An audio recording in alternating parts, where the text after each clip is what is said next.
यहोवा की महान अनुग्रह की फल है और उसकी जो दया है वह दिन प्रतिदिन हमारे जीवन में नई होती रहती है।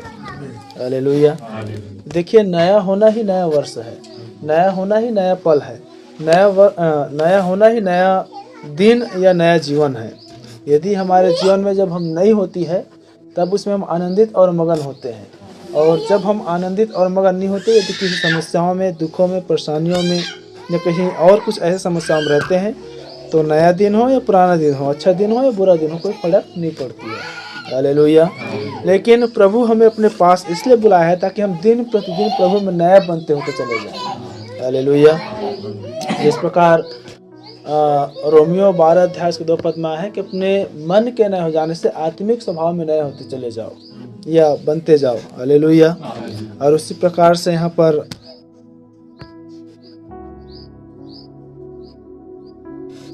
दूसरा कुरिन्थियों 3:18 भी लिखा है कि जब जब उसकी तेजस्वी आग हम पर प्रकट होती है या जब हम उसकी आग के करीब में आते हैं तब हम उसके तेजोमय रोशनी से हम प्रतिदिन अंश अंश करके बदलते चले जाते हैं। हालेलुया। और जो अंश अंश करके बदलता चला जाना ही हमारी संगति है, हमारे प्रभु के करीब में आना है, हमारे प्रभु से वार्तालाप है, प्रभु की संगति में बने रहना है, उसकी वचन पर मन लगाना है, उसकी वचनों को अपने हृदय में लेकर चलना है। हालेलुया। कि कोई भी मनुष्य को वचन ही बदलता है। हम चाहे कितना भी प्रार्थना करें, हम चाहे कितना भी संगति करें, हम चाहे कितना भी कुछ भी क्यों ना करें, लेकिन उसकी वचन यदि हमारे हृदय में जगह नहीं पाता तो परिवर्तन भी कुछ भी नहीं आता। हालेलुया। इसलिए कि स्थान पर लिखा है कि मेरा वचन तुम्हारे हृदय में जगह नहीं पाता, और इसलिए राजा दाऊद भी इस बात को कहता है कि सेनाओं के यह परमेश्वर देख, मैंने तेरे वचन को अपने हृदय में रख छोड़ा है ताकि तुम्हारे विरुद्ध पाप न करूं। हालेलुया। और एक फिर से हमारे यहाँ के निज कलीसिया आप सबको नए वर्ष की शुभकामनाएं।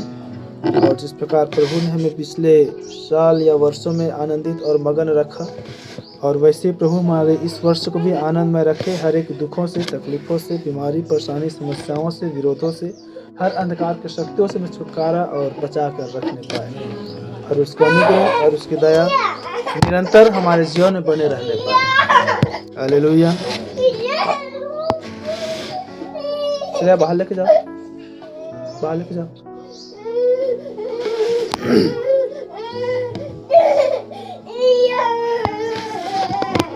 और ठीक है प्रिय बहन, जिस प्रकार हम सारे इजरायलियों को, जो निर्गमन की इजरायली हैं या जो अब्राहम की वंश थे, और अब्राहम को परमेश्वर ने कहा कि आकाश को तुम देखो, और यदि तुम तारेगढ़ को देख सकते हो या तारेगढ़ को गिन सकते हो तो अपने वंश को भी गिनने पाओगे। हालेलुया। और तब अब्राहम ने आकाश को देखा और तारेगढ़ को देखा तो क्या देखा, वो असंख्य रोशनियां जो है वो टिमटिमा रही थी। तब परमेश्वर ने अब्राहम से बातें किया और कहा, यदि तुम आकाश के तारों को गिन सकते हो तो अपने वंश को भी गिनने पाओगे। हालेलुया। परंतु उसके साथ एक और परमेश्वर ने वाचा बांधी कि देख, इससे पहले के दूध और मधु की धाराएं मैं तुम्हें दूं या तेरे वंशों को दूं, तेरे वंश लगभग 420 वर्ष तक गुलामी में जाएंगे।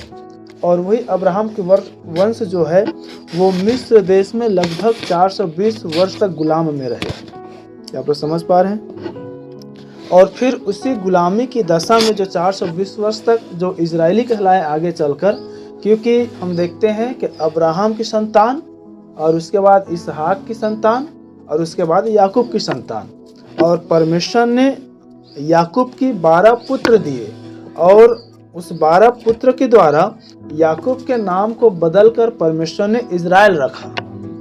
हेलो, सुन पा रहे हैं? और इसीलिए इजराइल में से जितने पैदा हुए वे सब इजरायली कहलाए। हालेलुया।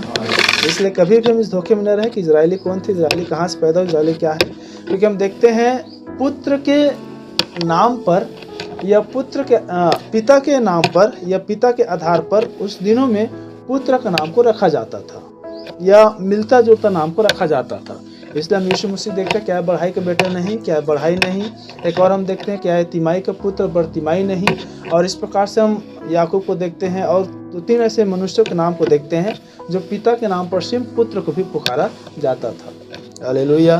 और इसलिए आज भी हम देखते हैं कितने सारे ऐसे माता पिता जो हैं जो अपने बच्चों के भी नाम को मिलता जुलता रखते हैं, मतलब वो मिली जुली नाम हो, ज़्यादा सरल ना हो, एक दूसरे से जुड़ा हो, इस प्रकार के नामों को रखते हैं। हालेलुया। तब प्रिय बहन जो अब्राहम की वंश थे, जो लगभग 400 वर्ष तक गुलामी में थे, और उस पर परमेश्वर ने अपने दास मूसा को भेजकर छुड़ाया। हालेलुया। और साथ ही उनको प्रतिज्ञा के रूप में यह दिया कि यही तुम्हारे छुड़ाने वाला है, और जिस आशीष या दूध और मधु की देश की प्रतिज्ञा मैंने तुम्हारे बाप दादे अब्राहम को दिया था, अब मैं तुझे वहां ले जाने पर हूँ। हालेलुया। और तब जब ले जाने पर था, तब फिरौन के मन को परमेश्वर ने कठोर किया, क्योंकि लगभग 20 लाख इजरायली फिरौन के ही अंदर में गुलाम में थे। और इससे पहले कि इजरायली बाहर निकाले जाते, फिरौन के जीवन में परमेश्वर ने विपत्ति को डाला, और एक विपत्ति नहीं, 2 विपत्ति नहीं, 10 विपत्ति द्वारा भेजा। और जितने ही विपत्ति फिरौन के जीवन में भेजता चला गया, फिरौन उतना ही और कठोर होता चला गया। और इसलिए हमने बीते दिनों पर देखे थे उस विपत्तियों के विषय पर कि परमेश्वर ही कैसे उसको कठोर करता गया, और जब फिरौन के पुत्र के विषय पर बातें आया तब फिरौन नम्र हो गया। हालेलुया। क्योंकि जब पहला उठा मारा गया तो फिरौन को भी पहला उठा मारा गया। हालेलुया। और तब प्रिय बहन इजरायलियों के लिए एक नियम थी कि इससे पहले वो मिस्र रूपी संसार से बाहर निकले, उनके लिए एक वाचा थी कि वो रात को फसह का पर्व मनाए। फसह का पर्व का मतलब होता है छुटकारा का पर्व, और उस छुटकारा के पर्व में मेमने के लहू के द्वारा वे आगे बढ़े, और उस छुटकारे के फसह के पर्व को रात में फुर्ती से उनको खाना था। हालेलुया। और फुर्ती से खाकर उनको आगे बढ़ना था। और आगे बढ़ने से पहले परमेश्वर ने फिर जब निर्गमन 20 में आते हैं तब उनको आज्ञाएं दी। क्या आप सुन पा रहे हैं? और परमेश्वर ने इजरायलियों को 10 आज्ञाएं दी।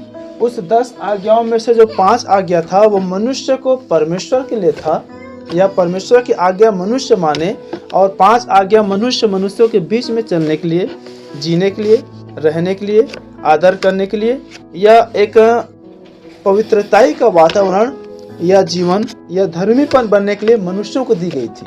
हालेलुया। और वो आज्ञा इसलिए दी गई थी क्योंकि उन 10 आज्ञाओं में ही उनकी थियोफनी था। हालेलुया। और मिस्र रूपी गुलाम के देश में से, या हम उस चीज़ को आज भी जानते हैं कि संसार से स्वर्ग जाने वाली मार्ग में से, मिस्र से जैसे वो निकले थे और कनान जब पहुंचने तक में थे, तो एक एक कदमों में वो अपने स्वदेश को पा रहे थे। हालेलुया।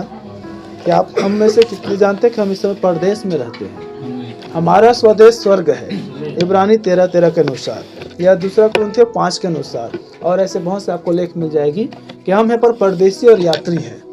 हालेलुया। और सेम वहाँ पर इजरायली भी परदेशी और यात्री थे। तो उनके एक एक कदमों में प्रिय बहन उनकी देह की बदलाव था। उनके एक एक कदम आगे बढ़ने में उनकी थियोफनी उनको प्राप्त हो रही थी। उनके एक एक कदम में वो अपने मूल प्रतिज्ञा जो अब्राहम को परमेश्वर ने दिया था उस निवास स्थान में जा रहे थे। हालेलुया। क्या लोग सुन पा रहे हैं? इसलिए उनके लिए जो 5 आज्ञा था वो अपने जीवन से परमेश्वर के लिए पूरा करना था, और जो 5 आज्ञा था मनुष्यों के बीच में रहकर पूरा करना था। हालेलुया। मैं ऐसा क्यों कह रहा हूँ?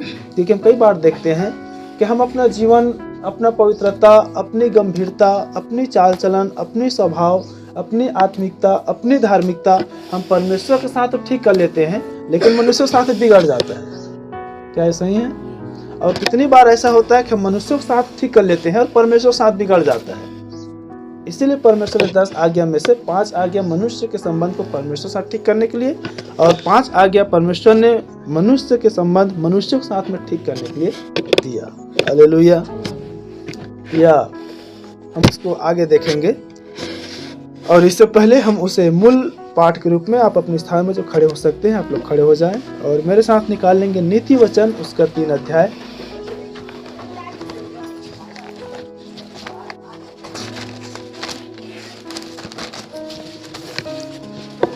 और 6 पद, और साथ ही हम उसी निर्गमन और उसका 20 अध्याय को भी निकाल लेंगे।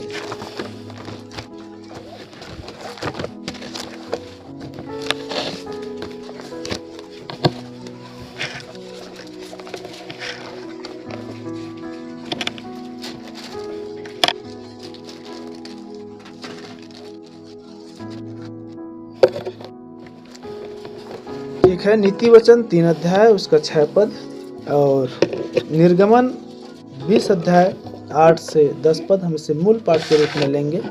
मैं इसे पढ़ रहा हूँ, आप लोग सुने। नीति वचन 3:6 उसी को स्मरण करके सब काम करना, तब वह तेरे लिए सीधा मार्ग निकालेगा। अब आते हैं निर्गमन 20 अध्याय 8 और 10 पद। तो विश्राम दिन को पवित्र मानने के लिए स्मरण रखना। 6 दिन तो तू परिश्रम करके अपना सब काम काज करना, परंतु 7वां दिन तेरे परमेश्वर यहोवा के लिए विश्राम दिन है। उसमें न तो तू किसी भांति का काम काज करना, न तेरा बेटा, न तेरी बेटी, न तेरा दास, न तेरी दासी, न तेरे पशु, न कोई परदेशी जो तेरे फाटकों के भीतर हो। प्रभु अपने इस वचनों के द्वारा हमें आशीषित करे। 11 पद ही पढ़ लेते हैं ताकि अभी इसी में संबंधित है। क्योंकि 6 दिन में यहोवा ने आकाश और पृथ्वी और समुद्र और जो कुछ उनमें है सबको बनाया और 7वें दिन विश्राम किया। इस कारण यहोवा ने विश्राम दिन को आशीष दी और उसको पवित्र ठहराया। आइए अपने सिर झुकाएं और प्रार्थना में जाएं। हमारे अनुग्रहकारी जीवित महिमा में परमेश्वर, एक बार फिर सबके महान उपस्थिति में आते हैं प्रभु। और इस समय हमने आपके वचनों में सुना और पढ़ा है प्रभु कि तो उसी को स्मरण करके सब काम करना, तब वह तुम्हारे सीधा मार्ग निकालेगा। तू विश्राम दिन को पवित्र मानने के लिए स्मरण रखना। 6 दिन तक तो काम काज करना, परंतु 7वां दिन तेरे परमेश्वर यहोवा के लिए विश्राम दिन है, इसलिए तो किसी भी रीति से उसमें काम काज न करना, परमेश्वर के लिए पवित्र ठहराना कहता है प्रभु। और आज उसी पवित्र दिन के स्वरूप आज हम इस पुनरुत्थान दिन में आपकी उपस्थिति में आए और खड़े हुए प्रभु। आप हमें पवित्र करें मेरे खुदावन, क्योंकि आप पवित्र परमेश्वर है। और आज के वचनों द्वारा खुदावन हम हर एक से आप बोले और बातचीत करें, जबकि सचमुच में आज ये वर्ष का जो भौतिकी कैलेंडर का पहला सप्ताह है प्रभु, और इस पहले सप्ताह में सब पूरे वर्ष हमारा इस जीवन में बीतने पाए, वो आज्ञा हमारे जीवन में आने पाए, ताकि हम भी एक आत्मिक इजरायली है और हम कदम बाई कदम प्रभु उस कनान को बढ़ रहे हैं। हम कदम बाई कदम प्रभु उस थियोफनी को प्राप्त करने जा रहे हैं। और हम देखते हैं उस थियोफनी के छोटा झलक प्रभु, इजरायली के न तो वस्त्र मैले हुए प्रभु और न उनके पाँव के जूते फटे मेरे परमेश्वर पिता। खुदावंत आज तो हम शारीरिक या भौतिक वस्त्रों को 1 दिन 2 दिन पहनते हैं, उसमें गंदगी लग जाता है, उसे बदबू आ जाता है, उसे दोबारा पहनना पसंद नहीं करते प्रभु। और उसी प्रकार खुदावन ये श्राप आने के कारण जूते के पाँव के जूते फट जाते हैं, वो घिस जाते हैं, मैले हो जाते हैं, उखड़ जाते हैं, सब में छिड़े हो जाते हैं परमेश्वर पिता।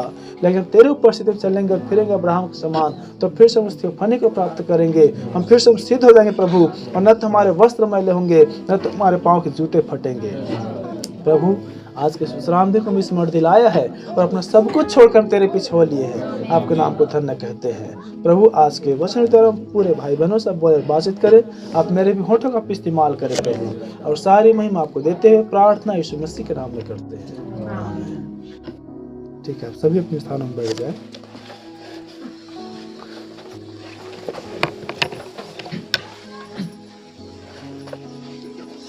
ठीक है, आज मैं एक विषय लूँगा और वो विषय है जो हम अपने प्रतिदिन की दिनचर्या में, या जो हम अपने परिवार को चलाने के लिए, अपने व्यक्तिगत जीवन को चलाने के लिए, या अपने जीविका के साधन को आगे बढ़ाने के लिए जो हम काम काज करते हैं, वही आज का विषय है काम। हालेलुया।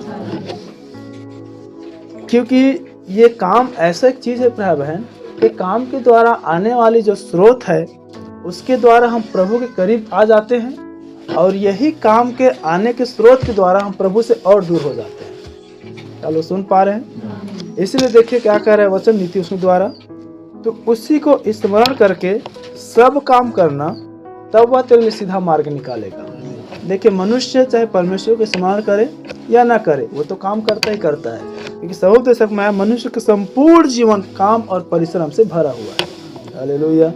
इसलिए सर्वोदय सुलेमान एक और बात कहता है, मनुष्य चाहे अकेले हो चाहे परिवार वाला हो, उसके जीवन में काम खत्म नहीं होता, उसका जीवन परिश्रम से भरा हुआ है। वो अकेले रहता है तो भी वो दिन रात काम करता है, और पूरे परिवार से रहता है तो भी वो काम करता है। हालेलुया। और तब मैंने शायद यहाँ पर एक बार एक उदाहरण को दिया होगा, यदि नहीं तो फिर से मैं चीज़ों को देता हूँ। कई बार देखिए प्रिय बहन, हमारे जीवन से इतने काम से हम लदे रहते हैं और हम उसे कितना भी छुटकारा पाने का प्रयास करें तो अभी वो काम हमारे पीछे नहीं छोड़ता है। उदाहरण स्वरूप, अभी हम लोग नए वर्ष मनाने के लिए गए थे, और जितना या आप फिर से आने वाले भविष्य में इस चीज़ को प्रैक्टिकल करेंगे, हम अपने घर को, अपने वस्तुओं को, सामानों को, हर एक चीज़ों को हम कितनों भी सिस्टमेटिक जमा के जाएं, हम कितनों भी झाड़ू पोछा लगा के जाएं, हम कितनों भी लीपा पोती करके जाएं, और हर वो काम जो आपके गांव जाने से पहले आप उस काम को निपटा लें, और ऐसा एक भी काम मत हो को आपको गांव से वापस आने के बाद करना मत पड़े। चलो सुन पा रहे ध्यान से, आप लोग का भी चीज़ को प्रैक्टिकल देखना, और सब काम करने के बाद, सब चीज़ सिस्टमेटिक करने के बाद बाकायदा दरवाज़ा बंद करना, ताला मार देना, ताकि कोई भी आके अंदर आपके कामों को फिर से मत बढ़ाए। चलो सुन पा रहे हैं? हालेलुया। और फिर ताला मार के सब कुछ सिस्टमेटिक करके कुछ भी काम करना मत पड़े, आप निफिक्र होकर निकल जाए, और 1 दिन, 2 दिन, 3 दिन के बाद आप आकर देखेंगे फिर से आपके उतने काम बढ़ जाएगा। फिर से धोना मांजना, फिर से पानी भरना, फिर से झाड़ू पोछा लगाना, फिर से खाना बनाना, फिर से ये करना, फिर से वो करना। आपने तो सब कुछ करके गए थे, आपने तो बाकायदा ताला भी लगा दिए थे ताकि कोई भी अंदर ना घुसे, लेकिन फिर से वो काम क्यों बढ़ जाती है? क्या ऐसा होता है या नहीं होता है? हालेलुया। कारण क्या है आगे हम देखेंगे। हालेलुया। इसीलिए सुलेमान कह रहा है कि मनुष्य का जो संपूर्ण जीवन है वो परिश्रम से भरी हुई है। आप कितना भी परिश्रम कर ले, आप कितना भी काम कर ले, कितने बार हमें ऐसा लगता है कि बस थोड़ा से और फिर समाप्त करेंगे, बस थोड़ा से और फिर बंद कर देंगे, बस थोड़ा से और फिर उसके बाद फिर हम हाथ मुंह धोंगे, बस थोड़ा से और, लेकिन फिर आप सवेरे होगा फिर वही काम आपको दिखेगा। हालेलुया। इसीलिए हम काम के विषय में देख रहे हैं। हालेलुया। इसलिए मैंने कहा एक काम है प्रिय बहन जो आपको परमेश्वर करीब लाता है, और वही काम आपको परमेश्वर से दूर कर देता है। इसीलिए बीते दिनों में एक विषय मैंने लिया था, एक काम जो आपको रैप्चर तक लेके जा सकता है। हालेलुया। तो यहाँ पर हम देख रहे हैं कि तू उसी को स्मरण करके सब काम करना, तब वह तेरे लिए सीधा मार्ग निकालेगा। हालेलुया। क्योंकि मार्ग प्रिय बहन प्रभु यीशु मसीह है। वह मार्ग नहीं जो आपको काम बूता के प्रबंध कर देगा, वह मार्ग नहीं जो आपके जीवन को अच्छा खुशियों से भर देगा, वह मार्ग नहीं जो आप आनंदित हो जाएंगे। देखिए एक और मार्ग था जिसको धनी व्यक्ति ने किया था, वो सब अपने सुख विलास लिया था, लेकिन वो परमेश्वर को स्मरण नहीं कर पाया था। क्या लोग सुन पा रहे हैं? बाइबल क्या कह रहा है? उसी को स्मरण करके सब काम करना। उस धनी मनुष्य के पास सब कुछ था, बाइबल बता रही है। वो धूमधाम से रहता था, वो किरमिजी वस्त्र पहनता था, वो धूमधाम से खाना खाता था, इतनी खाना खाता कि उसके जूठा से एक भिखारी का पेट भी भर जाता था, और प्रतिदिन वो सुख विलास के साथ रहता था, लेकिन उसको अपने सृजनहार यहोवा परमेश्वर की स्मरण नहीं था। प्रतिफल क्या हुआ? वो मरा, अधोलोक में चला गया, पीड़ा में कराहा, और अब्राहम को पुकार कर कहा कि मेरे और भी पृथ्वी पर भाइयां हैं, बस मुझे 1 मिनट के लिए, 2 मिनट के लिए, 5 मिनट भेज दें, ताकि मैं बता सकूं कि नरक है, मैं बता सकूं अधोलोक है, मैं बता सकूं पीड़ा है, मैं बता सकूं कि जो मैंने पृथ्वी पर जिया है वो गलत था। हालेलुया। तब अब्राहम उस मनुष्य से कहता है कि देख, उनके पास दास मूसा और भविष्यवक्ता की पुस्तक है, उनको वो पढ़े और जीवन पाए। हालेलुया। लेकिन एक और मनुष्य था जो उस धनी व्यक्ति के जूठा से अपने पेट भरता था, लेकिन वो अपने सृजनहार यहोवा परमेश्वर को स्मरण करता था। हालेलुया। और तब उसी के उदाहरण देकर अब्राहम कहता है, देख यह वह मनुष्य है जो मुझे स्मरण करता था, यह वह मनुष्य है जो परमेश्वर को स्मरण करता था, और आज यह यहाँ पर शांति पा रहा है। हालेलुया। क्या आप समझ पा रहे हैं?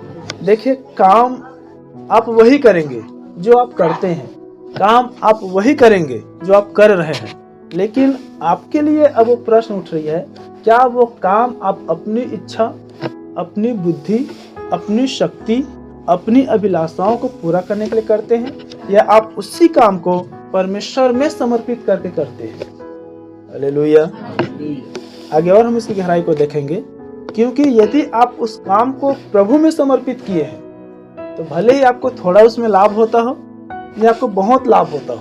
क्या आप सुन पा रहे हैं? भले ही आपके पेमेंट 1000, 2000, 3000, 4000, 5000 हो, या भले ही आपका पेमेंट लाखों हो, लेकिन अब उसमें कैसे परमेश्वर की आशीष आएगी और कैसे उसमें परमेश्वर श्राप आएगी, हम उसको भी देखेंगे। क्या आप सुन पा रहे हैं? क्योंकि देखिए, मैंने आरंभ में कहा, एक एक कदम में हमारी थियोफनी है। हालेलुया। और अब्राहम की संतानों को, इजराइलियों को परमेश्वर ने काम करने के लिए दिया था, आज्ञा मानने के लिए दिया था, ताकि उस आज्ञा मानने के द्वारा उस थियोफनी को प्राप्त कर ले, उस दूध और मधु के स्वदेश को प्राप्त कर ले, और आज्ञा न मानने के द्वारा कितने मार्ग में ही बिछड़ गए। हालेलुया। तो सर्वप्रथम बात यहाँ पर हम यह देखें, उसको स्मरण करके सब काम करे। हालेलुया। आपने पहले किए हैं और आगे करें, नहीं किए हैं या नए वर्ष आपके लिए समय है कि अपना सब काम आप परमेश्वर को स्मरण करके करें। स्मरण करके मतलब यह नहीं कि प्रभु, मैं अपने इस काम को आपके हाथ पर समर्पित करता हूँ, मेरे काम में आशीष देना, मुझ में आशीष देना, मेरे काम करने में सहायता करना, मैं यहाँ जा रहा हूँ, मैं वहाँ जा रहा हूँ, मैं ये काम करने के लिए जा रहा हूँ, प्रभु इस पर आपकी आशीष चाहता हूँ, ये सफल होने पाए। आगे बढ़ गए, 1 दिन किए, 2 दिन किए, 3 दिन किए, 4 दिन किए, अब प्रभु के दिन आया, रविवार के दिन आया, तो भी आप वही काम करें, प्रभु इस काम को आपके हाथ पर समर्पित करते मैं जा रहा हूँ, वो प्रभु को स्मरण करना नहीं है। क्या आप सुन पा रहे हैं? प्रभु को स्मरण करने का मतलब यह है, जैसे हमने यहाँ पर पढ़ा, अब आते हैं निर्गमन में,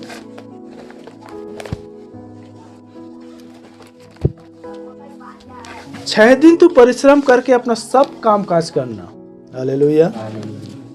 परंतु 7वां दिन तेरे परमेश्वर यहोवा के लिए विश्राम दिन है, उनमें न तो तू किसी भांति का काम काज करना,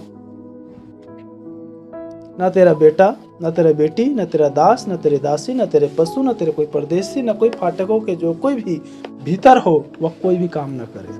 हालेलुया। स्मरण करना यह होता है प्रिय बहन, जिस दिन आप प्रभु के इस काम को समर्पित किए हैं, तो प्रभु का दिन भी आपको स्मरण रहेगा। आप सुन पा रहे हैं? यदि काम को आप प्रभु को समर्पित किए हैं, तो प्रभु के दिन में आपको समर्पित होना है। आप लोग सुन पा रहे हैं? हालेलुया।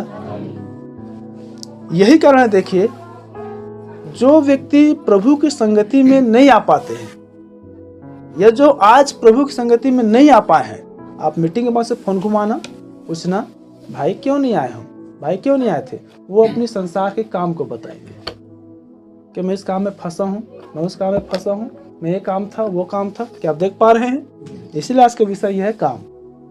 हालेलुया। काम जो आपको परमेश्वर से दूर कर रहा है, और वही काम आपको परमेश्वर के करीब ला रहा है। हालेलुया। 6 दिन तू परिश्रम करना और अपना सब काम काज करना, परंतु 7वां दिन तेरे परमेश्वर यहोवा के लिए विश्राम दिन है, उसी को स्मरण करके सब काम करने का मतलब होता है 6 दिन हम उसको स्मरण करें, 6 दिन तक अपनी परिश्रम को उसको समर्पित करें, 6 दिन तक अपने कामों को उसके हाथ पर सौंपे। लेकिन जो प्रभु का दिन है, उसमें हम सब कुछ भूलकर हम अपने आप को प्रभु को समर्पित कर दें। हालेलुया। देखिए, प्रभु को आपके काम भी स्मरण है और प्रभु को आप भी स्मरण है। हालेलुया। और सेम वही बातें, आपको अपना काम भी प्रभु के लिए स्मरण होना है और अपने आप भी प्रभु को स्मरण होना है। हालेलुया। 6 दिन तो परिश्रम करके अपना सब काम काज कर लेना। देखिए, जो मैंने घर में ताला लगाने वाली बात किया, वही चीज यहाँ पर आ रही है। 7वां दिन आपके बाहर निकलने का दिन है। हालेलुया। 7वां दिन आपको कुछ भी काम काज न बचे, वो विश्राम का दिन है। 7वां दिन आपको फिर से अपने घर में ताला लगाने का दिन है। 6 दिन तक तू परिश्रम करना, 6 दिन तक तो अपना सब काम काज कर लेना, परंतु 7वां दिन कुछ भी काम तेरे जीवन में बचने ना पाए। कुछ भी काम 7वां दिन को पवित्र मानने के लिए, विश्राम दिन ठहराने के लिए बाध्य न बनने पाए। हालेलुया। 7वां दिन तेरे परमेश्वर यहोवा के लिए विश्राम दिन है। हालेलुया। देखिए, सच्चा इजरायली वही है प्रिय बहन जो परमेश्वर के विश्राम दिन को स्मरण रखता है। इसका बहुत सारे लेख है, हो सके एक लेख आगे मिलेगी। जो मनुष्य यहोवा के विश्राम दिन को पवित्र नहीं ठहरा पाते हैं वो व्यभिचार करते हैं। क्या लोग सुन पा रहे हैं? ये कठिन बात है, इसलिए मैं कल सब कितनी बार कहा, व्यभिचार केवल पुरुषगामी स्त्रीगामी बस नहीं है। व्यभिचार केवल मूर्ति पूजा नहीं है। बुड़बुड़ाना व्यभिचार है, मोल लेना व्यभिचार है, मोल लेना मतलब घूस लेना व्यभिचार है, और अन्य प्रकार की बातें हैं। हालेलुया। इसलिए बाइबल कह रही है, आगे हम लेख में देखेंगे कि जो विश्राम दिन को अपवित्र ठहराते हैं व्यभिचारी हो गए और परमेश्वर उसको नष्ट कर दिए। हालेलुया। क्योंकि हम इसके पहले आगे हम देखते हैं, तू मुझे छोड़ दूसरों को ईश्वर करके ना मानना। और मैंने भी इतने बताया था, जो परमेश्वर के स्थान को लेता है आपके जीवन में, चाहे काम हो या कोई भी मनुष्य हो या कोई भी वस्तु हो, कोई भी चीजें हो, जिस पर हम सबसे अधिक समय बिताते हैं वही मूर्ति पूजा है, वही आपके लिए ईश्वर बन बैठता है। क्या लोग सुन पा रहे हैं? हालेलुया। इसलिए वह विचार करते हैं। अब थोड़ा सा हम यहाँ पर उसको और डिफाइन कर लें, जो मैंने कहा था 5 आज्ञाओं को। तो मुझे छोड़ दूसरों को ईश्वर करके ना मानना, मनुष्य की आज्ञा परमेश्वर के लिए। हालेलुया। दूसरी आज्ञा, तू अपने लिए कोई मूर्ति खोदकर न बनाना, न किसी की प्रतिमा बनाना, चाहे वो आकाश में हो, चाहे पृथ्वी में हो, चाहे वो जल में हो। उसको तो दंडवत न करना, न तो तू उसकी उपासना करना, क्योंकि तेरा परमेश्वर यहोवा जलन रखने वाला परमेश्वर है। हालेलुया। देख पा रहे हैं, मनुष्य की आज्ञा परमेश्वर के लिए। तीसरी, तू अपने परमेश्वर का नाम व्यर्थ न लेना। चौथी, विश्राम दिन को पवित्र मानने के लिए स्मरण रखना, मनुष्य के काम करने के लिए या मनुष्य का काम परमेश्वर के करने के लिए। फिर आया है, अब यहाँ से शुरू होता है 5वां आज्ञा से, तू अपने पिता और माता का आदर करना। हालेलुया। हमने यहाँ पर देखे 4 आज्ञाओं को, कैसे एक मनुष्य की आज्ञा परमेश्वर के लिए था, अब यहाँ पर मनुष्य की आज्ञा मनुष्यों के लिए। हालेलुया। फिर लिखा, तू खून न करना, क्योंकि मनुष्य मनुष्य के खून करेगा। तू व्यभिचार न करेगा, मनुष्य मनुष्य के साथ ही व्यभिचार करेगा। तू चोरी न करना, मनुष्य मनुष्य की चोरी करेगा। तू किसी के विरुद्ध झूठी साक्षी न देना, मनुष्य मनुष्य के विरोध में झूठी साक्षी या गवाही को देगा। तू किसी के घर, वस्तु, स्त्री, दास, दासी, बैल, गधे, किसी भी वस्तु की लालच न करना। मनुष्य मनुष्य की दासी की लालच करेगा, मनुष्य मनुष्य के घर का लालच करेगा, स्त्री का लालच करेगा, बैल, गधे, दास, दासी, वस्तुओं का लालच करेगा। हालेलुया। क्या आप देख पा रहे हैं? दोनों आज्ञा है, लेकिन एक आज्ञा, एक आज्ञाकारिता, एक संबंध आपका परमेश्वर के साथ, और वही हूबहू दूसरा संबंध आपका मनुष्यों के साथ। हालेलुया। बीते दिन में मैंने लिया था यूसुफ का जीवन, उस पर मैंने दिखाया था यूसुफ मनुष्यों के साथ में भी और परमेश्वर के साथ में भी वो एक बैलेंस को बना के चला था। इसलिए लूका 2:52 में आया है, यीशु मसीह परमेश्वर और मनुष्य दोनों की अनुग्रह और डील डॉल में बढ़ता चला गया। हालेलुया। यदि हम परमेश्वर की भी आज्ञाओं को मानते हैं और हम मनुष्य की आज्ञा को मानते हैं, तो मनुष्य और परमेश्वर दोनों के अनुग्रह और डील डॉल में आगे बढ़ते चले जाएंगे। हालेलुया। बोलो प्रभु यीशु मसीह की। तो यहाँ पर हम देख रहे हैं प्रिय बहन, मनुष्य के लिए एक आज्ञा है कि वो 6 दिन तक काम काज करे, 6 दिन तक वो परिश्रम करे, परंतु 7वां दिन प्रभु का है। हालेलुया। लिखा है 7वां दिन वो परमेश्वर के लिए विश्राम दिन है, इसलिए तो किसी भी भांति का काम काज मत करना। हम तो इस समय अनुग्रह में हैं, इसलिए हमारे लिए एक बेनिफिट है कि हम 2 घंटा 3 घंटा प्रभु काम करते हैं, फिर से हम सेकंड टाइम अपने अन्य कामों में लग सकते हैं। ये अनुग्रह है इसलिए। लेकिन और आप इसके आगे जाएंगे तो बाइबल बताती है इजरायलियों के लिए इतना कठोर नियम था कि उस दिन घर में चूल्हा तक भी न जले। अब उसको इजरायली को परमेश्वर विश्वास दिन में आलस से बना रहा था या कड़ाई बना रहा था, तो परमेश्वर की बात है, वचन में ऐसा आया है। हालेलुया। तो देखिए कुछ भी काम ना करना, क्योंकि खाना बनाना भी काम है।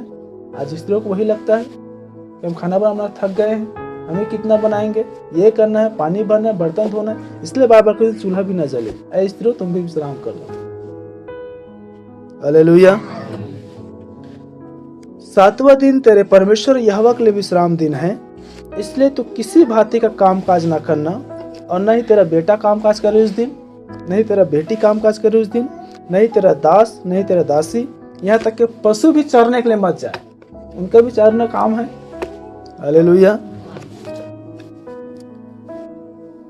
ना परदेसी तेरे फाटकों के भीतर हो, ना आपके घर में मेहमान उस दिन कुछ काम काज करे, सब चुपचाप बैठे रहो, टाट ओढ़ के परमेश्वर के बाट रहो। हालेलुया। देखिए जितने सरल नया नियम दिखाई देता है या जितने कठिन पुराना नियम दिखाई देता है, उससे भी कठिन नया नियम है। जितना कठिन व्यवस्था दिखाई देता है, उससे अधिक कठिन अनुग्रह है। हालेलुया। क्योंकि अनुग्रह में कोई आपको चेताने वाला नहीं है, अनुग्रह में कोई आपको बताने वाला नहीं है, अनुग्रह में कोई आपको समझाने वाला नहीं कि ये मत कर वो मत कर, क्योंकि बोलेंगे तो बुरा लगेगा। क्या सुन पा रहे हैं? इसलिए प्रभु यीशु मसीह ने कहा वो आत्मा आएगा वही तुम्हें बताएगा, अर्थात सत्य की आत्मा। हालेलुया। हम मानवीय एक स्वभाव, मुझे मत सिखा, मुझे मत बता, मुझे आगे मत चला, अपना जीवन देख, अपना देखो। क्या आप देख पा रहे अनुग्रह के प्रतिफल कि मनुष्य कैसे अपने आप में खुद गिरावट में जा रही है। हालेलुया। तो कुछ भी कामकाज मत करना, क्योंकि 6 दिन यहोवा ने आकाश, पृथ्वी, समुद्र सब कुछ बनाया, परंतु 7वां दिन विश्राम किया, इसलिए 7वां दिन तेरे यहोवा परमेश्वर ने उसको आशीष दी है और पवित्र ठहराया है। 7वां दिन परमेश्वर ने पवित्र ठहराया है, इसलिए जितने व्यक्ति 7वां दिन में पवित्र ठहराते हैं, परमेश्वर उसको पवित्र करता है। क्या लोग सुन पा रहे हैं? 7वां दिन को जितने मनुष्य पवित्र ठहराते हैं, परमेश्वर उसको पवित्र करता है। इसलिए प्रभु ने क्या कहा?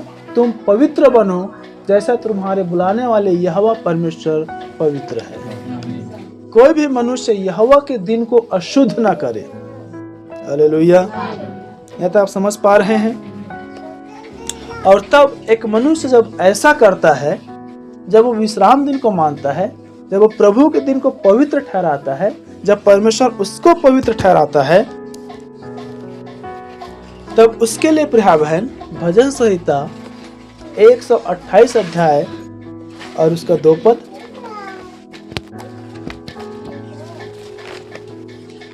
कोई भी निकाले और जिसको मिलता है वो पढ़े। भजन संहिता 128।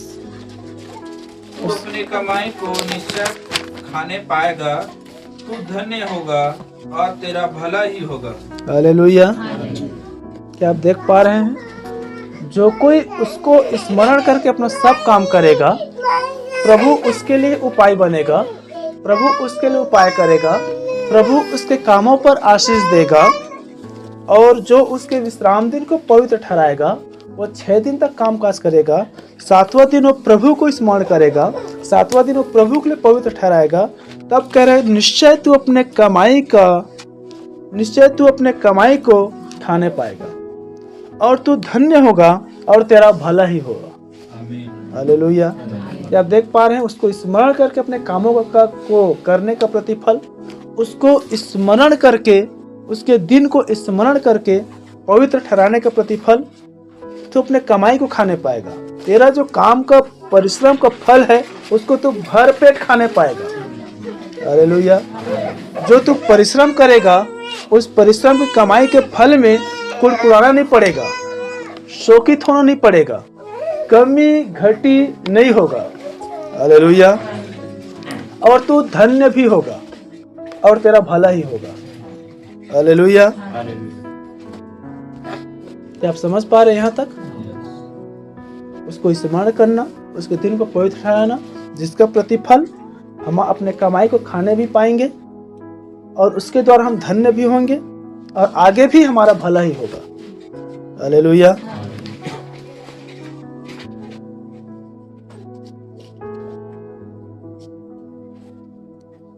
और एक वचन को देखते हैं, यिर्मयाह उसका 17 अध्याय, यशायाह के बाद यिर्मयाह,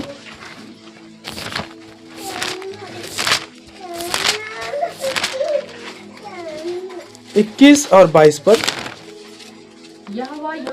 है, सावधान रहो, विश्राम के दिन कोई बोझ मत उठाओ। फिर से ध्यान सुने, यहोवा यूं कहता है, सावधान रहो, यिर्मयाह 17, 21, 22, यहोवा यूं कहता है, हाँ, सावधान रहो, सावधान रहो, विश्राम के दिन कोई बोझ मत उठाओ। विश्राम के दिन कोई कुछ भी बोझ मत उठाओ, और ना कोई बोझ यरूशलेम के फाटकों के भीतर ले आओ। और ना कोई बोझ यरूशलेम के फाटकों के भीतर ले आओ। बड़ी ध्यान सुने प्यारे बहन, अब बाइबल ही विश्राम दिन को पवित्र मानने के लिए आपको और मुझे सावधान कर रहा है। क्या आप सुन पा रहे हैं? यदि अपने कमाई के भाग को निश्चय खाना है, उसके द्वारा में धन्य होना है और उसके द्वारा हमें उस भलाई को प्राप्त करना है, तब क्या बरतना है? सावधानी, सावधानी, सावधानी। हालेलुया। इसलिए आज का संदेश है, कोई भी मनुष्य हल्के में ना ले। द्वितीय दिवस में मैंने एक मूल विषय में लिया था, जब तुम उसको शब्द सुनो, अपने कान को कठोर मत करो, अपने मन को कठोर मत करो, जैसे इजराइलियों ने रिस दिलाने के दिनों में परमेश्वर के सम्मुख में किया था। हालेलुया। यहोवा यूं कहता है, क्योंकि समय का संदेश ही है, यहोवा यूं कहता है, यहोवा यूं कहता है, सावधान रहो, विश्राम के दिन कोई बोझ मत उठाओ। देखिए प्रिय बहन, वही काम जब विश्राम दिन में करते हैं, तब वो काम आपको भला लगता है और प्रभु के दिन आपको बोझ लगने लगता है। क्या सुन पा रहे हैं? देखिए, यदि कोई संसार हमारे लिए काम रहता है, तो प्रभु की संगति में आना, प्रभु की उपस्थिति में आना, विश्राम दिन को पवित्र ठहराना हमें बोझ लगने लगता है। आज मुझे यहाँ जाना था, ये काम आ गया, आज मेरा ये काम रुक रहे थे, मैं यहाँ जाऊंगा तो। क्या आप सुन पा रहे हैं? बाइबल क्या कह रहा है? सावधान हो जाओ और विश्राम के दिन में कोई भी बोझ न उठाओ। संसार के काम को आप लेने का, प्रभु के दिन आपको बोझ लगेगा, बोझ मत उठाओ। और ना कोई बोझ यरूशलेम के फाटकों के भीतर ले आओ। इसका मतलब क्या है? संसार के काम रूपी बोझ को हम लेकर कलीसिया में आते हैं। क्या आज मुझे जल्दी जाना है? आज मुझे तो जल्दी जाना था, मैं लेट हो रहा हूँ, मैं ये कर रहा हूँ, मैं वो कर रहा हूँ, मेरे साथ ये था, वो था, या संसार की परेशानियों को हम कलीसिया में लाते हैं। क्या आप सुन पा रहे हैं? बोझ, प्रभु ने इसलिए क्या कहा? हे सब परिश्रम करने वालों, मत्ती 11:28 में, और बोझ से दबे हो लोगों, मेरे पास आ जाओ। हालेलुया। मेरा जुआ सहज है और मेरा बोझ हल्का है। और फिर एक गीत भी निकला है, अपना बोझ प्रभु पर डाल दो, वही तुमको संभालेगा। हालेलुया। तो कोई भी मनुष्य प्राप्त है, संसार के बोझ को, संसार की चिंताओं को, संसार के कामों को, संसार की बातों को आप प्रभु के समय को लिमिट में ना बांधे। क्या नाम धरे यही नहीं करते हैं? वो कब प्रभु प्रार्थना हो, वो कब मीटिंग छूटे और वो कब भागे। हालेलुया। कहां से कामों को आशीष रहेगी, कहां से अपने कमाई को खाने पाएगी, कहां उसकी भला होगी, कहां वो धन्य होगी। हालेलुया। सावधान रहो, विश्राम के दिन कोई बोझ मत उठाओ। सावधान रहो, विश्राम दिन के लिए आप अपने आप को फ्री छोड़ो। विश्राम दिन के लिए आप अपने काम को अपना बोझ मत बनाओ। हालेलुया। और ना कोई बोझ यरूशलेम के फाटकों के भीतर ले आओ। विश्राम के दिन अपने अपने घर से भी कोई बोझ बाहर मत ले जाओ और ना किसी रीति से काम करो। क्या आप देख पा रहे हैं? वरन उस आज्ञा के अनुसार जो मैंने तुम्हारे पुरखाओं को दी थी, विश्राम के दिन को पवित्र माना करो। हालेलुया। आज के दिन में भी नियम लागू होता है जो 23 पद में लिखा है, परंतु उन्होंने ना सुना और कान न लगाया। आज भी यही होता है, कितनी बार हम सुनते हैं परंतु कान नहीं लगाते हैं। परंतु इसके विपरीत हट ही किया कि न सुने। और ताड़ना से भी न माने। और यही कारण है कि जब प्रिय बहन हम परमेश्वर की आवाज़ों को सुनते हैं और हम कान नहीं लगाते हैं, हट करते हैं, तब हम पर ताड़ना भी आती है। हमारा खुद का काम ही कितनी बार हमारी मुसीबत बन जाता है। आप सुन पा रहे हैं? हालेलुया।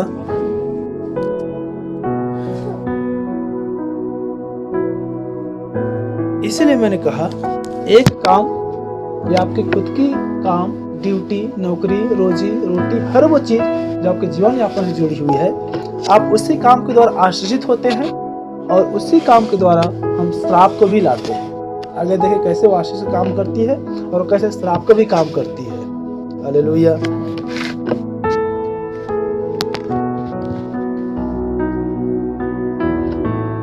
प्रिय बहन, जैसे वहां पर हमने कहा कि तू निश्चय अपने कमाई का फल खाने पाएगा, तू धन्य होगा, तेरा भला ही होगा।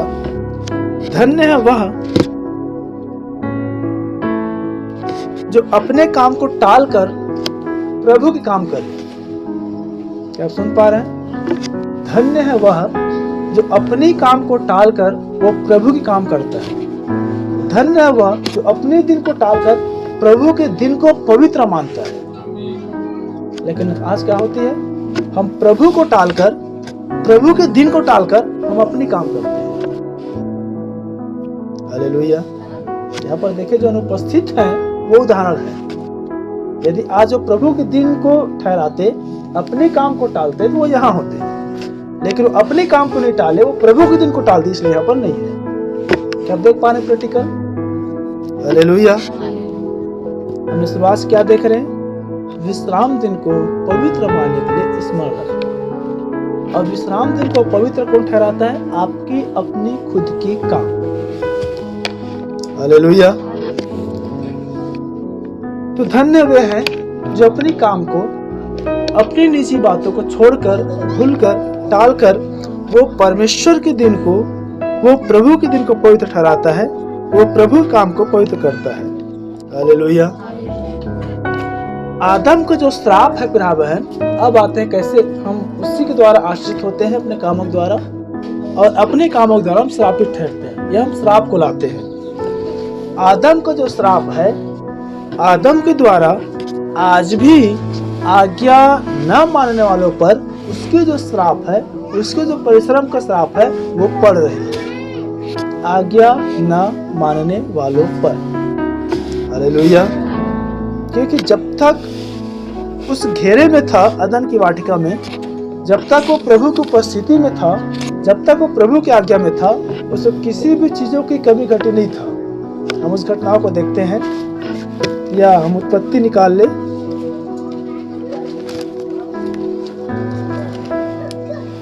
कैसे जब परमेश्वर का प्रकोप या न्याय जब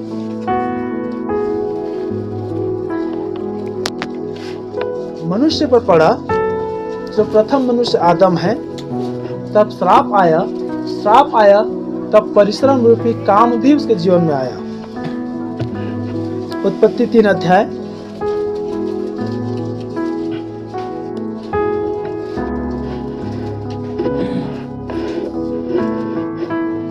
17 पद में पढ़ रहा हूं।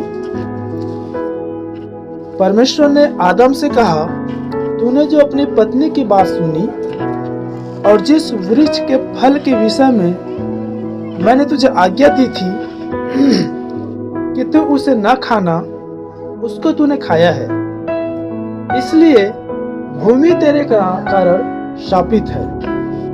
तू उसकी उपज जीवन भर दुख के साथ खाया करेगा। वह तेरे लिए कांटे और कटारे उगाएगी और तू खेत की उपज खाएगा और अपने माथे के पसीने की रोटी खाया करेगा और अंत में मिट्टी में मिल जाएगा, क्योंकि तू उसी में से निकाला गया और तू मिट्टी ही तो है और मिट्टी ही में फिर से मिल जाएगा। क्या आप सुन पा रहे? कैसे जब श्राप आदम के जीवन में आया, तब परिश्रम आया, काम आया, और वो जो काम था वो माथे के पसीने के साथ था, वो दुख की रोटी था। हालेलुया। इसीलिए सुलेमान कह रहे हैं 100 दशक में, मनुष्य खाली हाथ आया है और खाली हाथ लौट जाएगा। यहाँ पर जब श्राप आया तब मनुष्य के एहसास को परमेश्वर ने मनुष्य को दिलाया कि तू मिट्टी ही तो है और तो फिर से मिट्टी में मिल जाएगा। हालेलुया। जब तक किसी के जीवन में परमेश्वर की आत्मा है प्रिय बहन, तब तक वो परमेश्वर है। आप सुन पा रहे हैं? जब तक किसी मनुष्य के अंदर परमेश्वर की आत्मा है तब तक उसमें परमेश्वर का जीवन है। और इसलिए जब परिश्रम है, भूख भी है, इसलिए जो परमेश्वर की आत्मा जन्म में है उनकी भूख वचन की होगी। हालेलुया। लेकिन जो परमेश्वर की आत्मा से जन्म में है उनकी भूख संसार की वस्तुओं में होगी। इसलिए प्रभु ने कहा कि मनुष्य को रोटी से नहीं लेकिन परमेश्वर के वचन से जीवित रहेगा। मेरा भोजन संसार की वस्तु नहीं, परंतु मेरा भोजन यह है कि पिता की इच्छा को पूरी करूं। हालेलुया। क्या आप सुन पा रहे हैं? अब देखिए, आप अपने परिश्रम किसके लिए कर रहे हैं?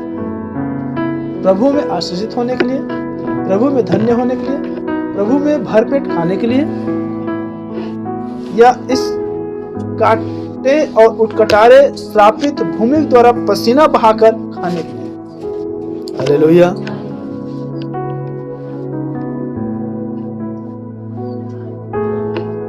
एक स्थान पर आया है, यह हम उसे आगे देखेंगे।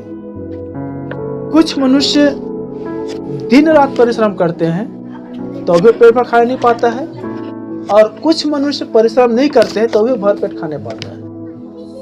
क्या आप सुन पा रहे हैं? एक और स्थान पर नीति में आया है, एक मनुष्य पर उड़ा देता है तो भी उसके पास बढ़ती रहता है, और एक मनुष्य कंजूसी के साथ जेब में रखता है तो भी उसके पास घटती रहता है।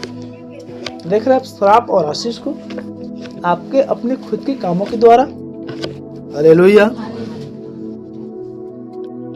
आदम का ही श्राप है प्रिय बहन, इसलिए आप 6 दिन काम करते हैं, 7वां दिन को भी प्रभु काम को टालकर आप परिश्रम करते हैं, तब भी पेट नहीं भरता। पेट नहीं भरने का मतलब संतुष्ट नहीं होना। क्या आप सुन पा रहे हैं? हालेलुया। क्योंकि बाइबल क्या कहता है? पेट भरने के बाद मधु भी फीका लगती है। मधु कभी फीका होता है? मधु कभी मीठा होता है? वो तो मीठा ही रहता है। फिर बाइबल ऐसे क्यों कह रहा है कि पेट के भर जाने के बाद मधु भी फीका लगता है? मतलब संतुष्ट होने के बाद हर अनमोल वस्तु भी आप कूड़ा समझेंगे। पौलुस क्या कहता है? मैं संसार की धन को, मैं संसार की वस्तुओं को कूड़ा करकट समझता हूँ। कब? कि वो मसीह को पा गया था, वो मसीह में संतुष्ट हो गया था। हालेलुया। तो याद रखें, यही कारण है प्रिय बहन कि वो आदम का श्राप है। इसलिए हम 1 दिन काम करते, 2 दिन काम करते, 6 दिन काम करते, 7वां दिन भी कम पड़ जाता है, तो भी जीवन में हाय है, तो भी जीवन में गरीबी। क्या आप सुन पा रहे हैं? तो भी जीवन में घटी। भला यह है कि जो प्रभु की आज्ञा कहता है हम उस पर बने रहे, 6 दिन तक काम काज करें और 7वें दिन को विश्राम माने, ताकि बाइबल ने जो कहा तू अपने कमाई को निश्चय खाने पाएगा, तो धन्य होगा और तेरा भला ही होगा। हालेलुया। 6 दिन आपने काम किया, 7वां दिन को भी अपने प्रभु के दिन को आपने चुरा लिया, न तो धन्य हुए, न तो खाने पाए, न तो भला हुआ। क्या आप सुन पा रहे हैं? हालेलुया। और जो यहाँ पर बैठे हैं, हो सकता है कोई संदेश द्वारा बाद में सुने, जिसको ऐसा लगता है नहीं मैं 6 दिन काम करने के बाद में भला होता है, 7वां दिन में जब काम करता और भी मेरा भला होता है, और भी मैं धन्य हो जाता हूँ, और भी मेरे पेट भर जाता है। अब 6 दिन 7 दिन के आप पूरे 7 घंटा 24 घंटा 7 दिन आप काम करते रहे, रात और दिन काम करें। क्या आप सुन पा रहे हैं? हालेलुया। लेकिन कभी भी जीवन में यह यहाँ से हाय, आज मैं इसके कर्ज में हूँ, आज मैं उसके कर्ज में हूँ, आज मैं इसमें हूँ, आज मैं उसमें हूँ, आज मुझे ये करना है, आज मुझे वो करना है। क्या आप सुन पा रहे हैं? श्राप और आशीष आपके अपने खुद के काम के द्वारा। हालेलुया। देखिए प्रिय बहन, ये आज वर्ष का पहला दिन है, या वर्ष का पहला दिन होने पाए, या हमारे जीवन का पहला दिन होने पाए, और इस आज के आगे के अनुसार हम सदैव सर्वदा जब तक इस पृथ्वी पर रहे तब तक हम करने पाए। इसलिए आज्ञा और प्रतिज्ञा के रूप में आज का वचन आपके जीवन को दी जा रही है। हालेलुया।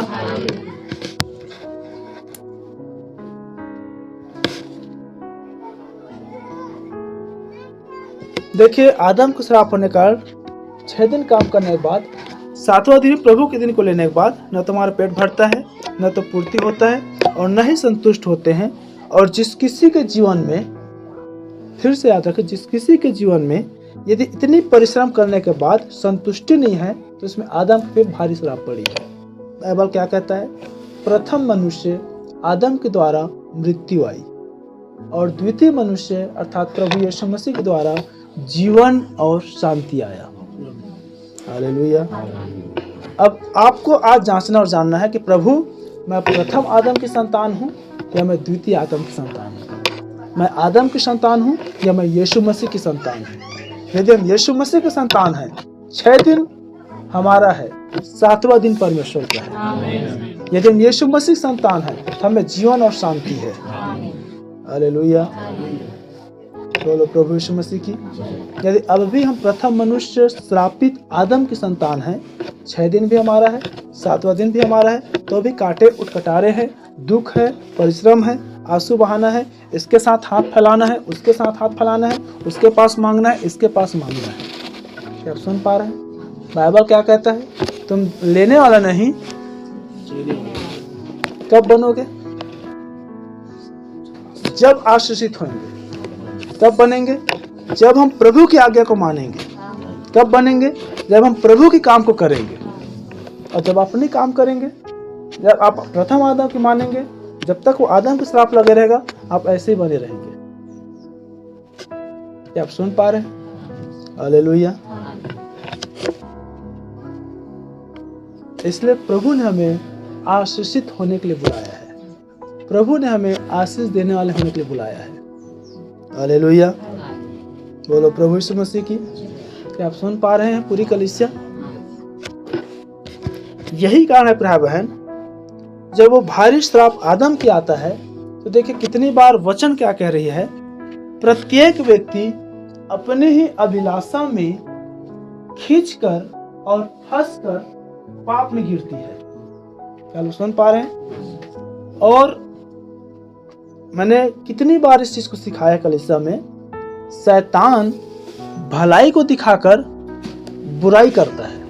इसलिए जब शुरुआती आपके प्रभु से बिछड़ाव रहेगा तो प्रभु आपको इतना इनकम से भर देगा, प्रभु आपके अपनी कामों में इतना लाभ से भर देगा कि आप प्रभु के दिन को भूल जाएंगे। क्या आप सुन पा रहे हैं? ताकि देखिए यदि मैं और थोड़ा कमा लूँ, और मैं थोड़ा काम कर लूँ, और मैं थोड़ा काम कर लूँ, मुझे इनकम हो रहा है, मेरा स्रोत खुल गया है, मेरा भला हो रहा है, ठीक है, एक दिन तो नहीं जाऊंगा, मैं अगले दिन चला जाऊंगा, 2 महीने तो नहीं जाता हूँ, ठीक है, 4 महीने जाता हूँ, लेकिन मेरा भला ही तो हो रहा है। लेकिन वो सारी भलाई को दिखाने के बाद शैतान ऐसे गिराएगा कि तुम शैतान से भी दूर और परमेश्वर से भी दूर। ये सुन पा रहे हैं? तब केवल आंसू और दुख के सिवा कुछ भी नहीं मिलेगा। हालेलुया। इसीलिए बाइबल कहती है धीरज से दौड़े, प्रभु के दिन को पवित्र ठहराए, प्रभु के दिन को स्मरण करे और अंश अंश करके बदलते चले जाए, अंश अंश करके हम उस थियोफनी को पाते चले जाए। क्या आप देख पा रहे हमारे खुद के काम कैसे हमें श्रापित कर रहा है, हमारे खुद का काम कैसे हमें धन्य बना रहा है।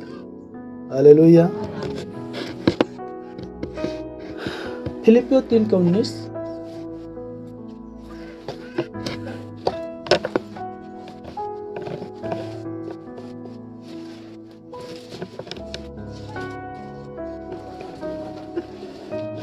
उनका अंत विनाश है, उनका ईश्वर पेट है। वे अपनी लज्जा की बातों पर घमंड करते हैं और पृथ्वी की वस्तुओं पर मन लगाए रहते हैं। देखे क्या करे, जो पृथ्वी के बातों पर मन लगाते हैं, जो पृथ्वी की बातों पर कान लगाते हैं, जो पृथ्वी की बातों पर अपना जीवन देते हैं, उनका विनाश अंत है और उनका ईश्वर पेट है। क्या आप सुन पा रहे हैं? फिर से पढ़िए। उनका अंत विनाश है, उनका ईश्वर पेट है। वे अपनी लज्जा की बातों पर घमंड करते हैं और पृथ्वी की वस्तुओं पर मन लगाए रहते हैं। उनका अंत विनाश है।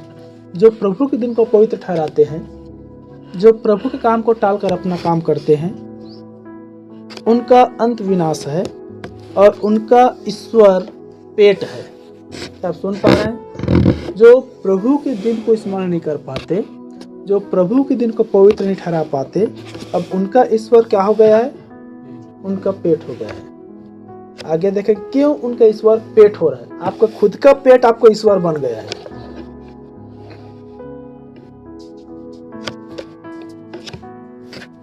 इसे आज हर एक मनुष्य पेटू हो रहा है। आज ही कल हम किसी बात कर रहे थे, पूरे भारत में सबसे अधिक मोटापापन पाया जा रहा है। अभी बीते दिन और मैं एक न्यूज देख रहा था, अंबिकापुर में लगभग वो 100-150 पुलिस कर्मियों में से 33 या 34 पुलिसकर्मी पेटू है, जिसको फिर से उनका पेट को पचकाया जा रहा है।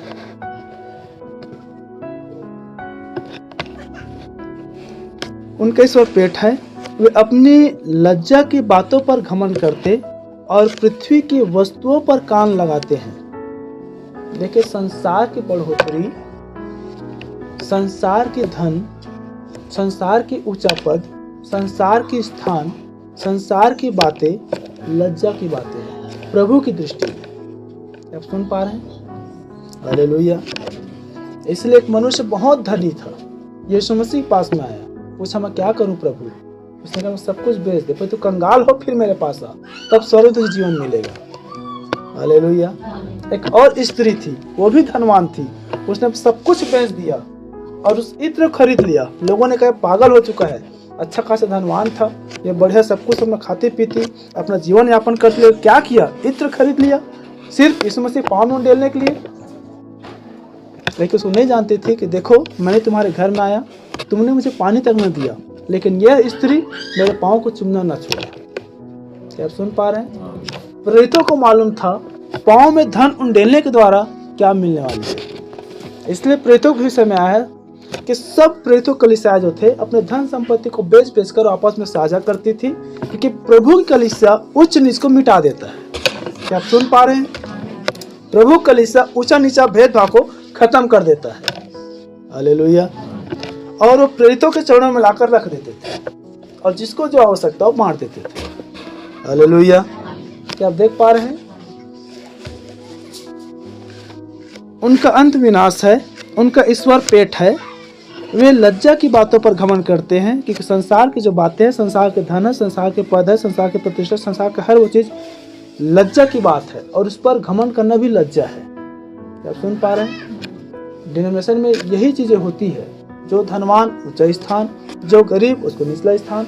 बाइबल भी ये नहीं कहता है कि तू किसी धनवानों को अच्छे स्थानों को न देना, तू किसी धनवानों को ऊंचे स्थान पर न बैठाना, और निर्धन को यह मत कहो तो पीछे बैठ या जमीन में बैठ। हालेलुया।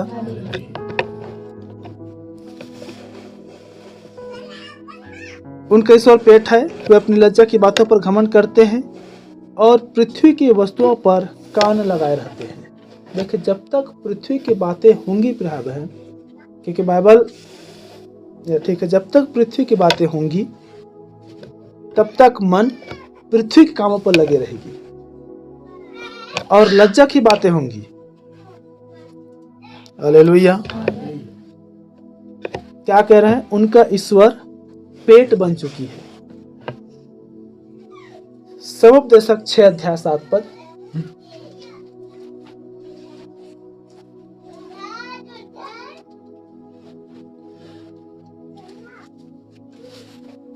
जल्दी से 6-7। सारा परिश्रम उनके पेट के लिए होता है, तब भी उसका मन नहीं भरता। क्या आप देख पा रहे हैं? वहां हम देखा, अब उनका ईश्वर जो है अब उसकी पेट हो चुका है। अब उनका ईश्वर जो संसार पर फूलते हैं, जो संसार पर घमंड करते हैं, जो संसार की बातों करते हैं, जो संसार को लेकर आते हैं, उनका ईश्वर परमेश्वर नहीं है। अब उनका ईश्वर उनका पेट हो चुका है। इसलिए सबोपदेशक कह रहा है मनुष्य का सारा परिश्रम उसके पेट के लिए होता है, मनुष्य का सारा परिश्रम उसके पेट के लिए होता है, तो भी उसका मन नहीं भरता। हालेलुया। भाई, आप 8 घंटा, 10 घंटा, 12 घंटा भी काम करिए। तो हमारे भारत में लगभग 12 घंटा है। कभी कभी सप्ताह में कई सारे डिपार्टमेंट 24 घंटा भी काम होता है। अब देखिए 24 घंटा काम करने के बाद, 12 घंटा काम करने के बाद, 8 घंटा काम करने के बाद आपको मिनिमम रोजी लेते 300, 400, 500 भी। अब यदि किसी मनुष्य के पास में यदि 500 का कुछ भी आप मेवा मिष्ठान ला दीजिए, आजकल आप बिरयानी सेंटर में जाइए, मुश्किल से 150 में आपको अच्छा हाफ प्लेट और 250-300 में फुल प्लेट मिल जाएगा। अब देखिए 300 की आपके पास बिरयानी भी दिला कर रख दिया जाए, आपका रोजी कितना पड़ा? 500। फिर भी 200 रुपये बच गया 300 बिरयानी में। आप फुल प्लेट बिरयानी खाएंगे तो भी आप नहीं खा पाएंगे। समझ पा रहे हैं? मेरा कहने का मतलब ये है, मनुष्य का सारा परिश्रम उसके पेट के लिए है तो भी उसका मन नहीं भरता। यदि शारीरिक होता तो 200 रुपये बच रहा है, 300 रुपये भर पेट खाना भी खा रहे हैं, मन भी भर जाता, पेट भी भर जाता। लेकिन न तो पेट भर रहा है न तो मन भर रहा है। परिश्रम करने के बावजूद भी फिर से वही बात आ गई, हाय हाय। क्यों? क्योंकि अब उनका ईश्वर पेट हो गया है। अब उनका सारा परिश्रम उसके पेट के लिए हो गया है। हमने शुरुआत कहां से किया था? उसको स्मरण करके सब काम करना, वह तुम्हारे मार्ग निकालेगा, सीधा मार्ग निकालेगा। लेकिन जब ईश्वर पेट बन जाता है, संसार की बातों पर फूलते हैं, संसार की बातों पर घमंड करते हैं, तब सारा परिश्रम पेट के लिए हो जाता है, परमेश्वर के लिए नहीं होता है, जैसे मनुष्य के लिए होता है, और मन भी नहीं भरता है। क्या आप सुन पा रहे हैं? यही कारण है कि आज मनुष्य कितना भी परिश्रम करे, मन नहीं भर रहा है। हम कितने बार सोचते हैं कि बस मेरे पास ये हो जाए फिर सब कुछ हो जाएगा, बस मेरे पास ये हो जाए फिर सब कुछ हो जाएगा, बस मेरे पास ये खरीदा जाएगा फिर सब कुछ हो जाएगा। लेकिन मन,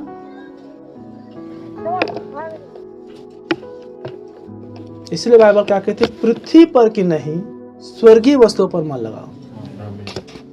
हालेलुया। बस मेरे पास इतना हो जाए फिर पर्याप्त है, बस मेरे पास उतना हो जाए फिर पर्याप्त है। क्योंकि ईश्वर पेट हो गया है, इसलिए अब परिश्रम पेट के लिए हो गया है, इसलिए अब मन नहीं भर रहा है। हालेलुया। 1 कुरिन्थियों 6:13।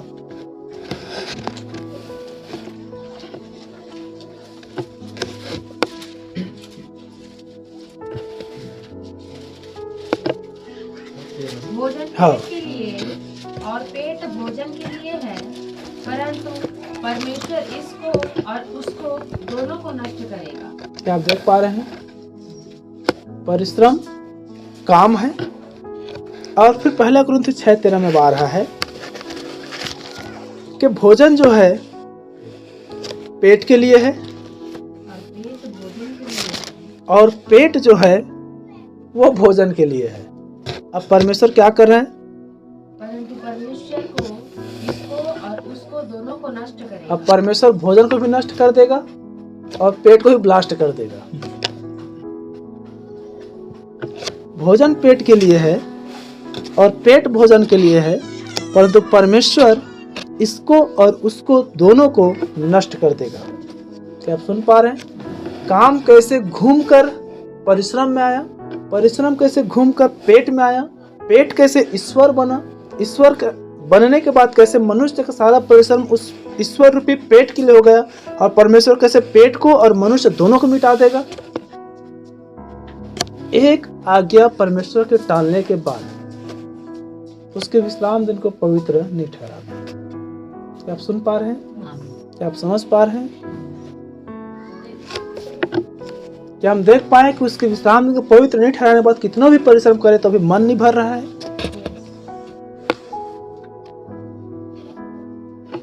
इसलिए प्रभु कह रहा है कि मैं पेट को भी और भोजन को भी मैं दोनों को नष्ट कर दूंगा।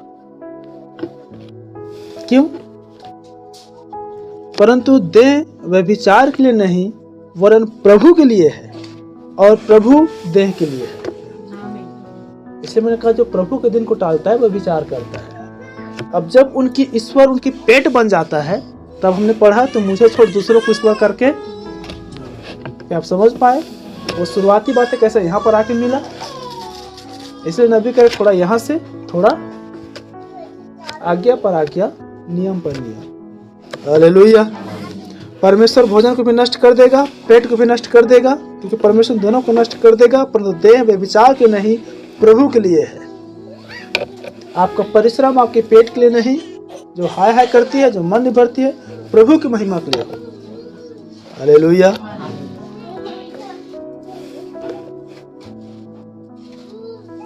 क्योंकि प्रभु देह के लिए है, इसलिए हम देखते हैं 1 कुरिन्थियों 3:16 में, क्या तुम नहीं जानते कि तुम्हारे देह परमेश्वर की आत्मा की मंदिर है। परमेश्वर की आत्मा तुम्हें निवास करता है। मैं तुम में बसूंगा और मैं तुम में होकर चला फिरा करूंगा। हालेलुया। परमेश्वर इसको और उसको दोनों को नष्ट कर देगा। एक त्रुटि, एक गलती। इसलिए मैंने उस विषय को फिर से स्मरण दिलाया और दिला रहा हूं। एक काम जो आपको रैप्चर तक लेके जा सकता है, एक काम जो कैसे घुमा के आपके पेट के अंदर घुस गया, आपके पेट को फुला दिया, प्रभु उसको भी खत्म कर रहा है और आपको भी खत्म कर रहा है। इसलिए देखिए, आज हम देख रहे हैं, आज हर एक मनुष्य ने पेट को पचकाने में लगे हुए हैं ताकि ईश्वर ना बन जाए।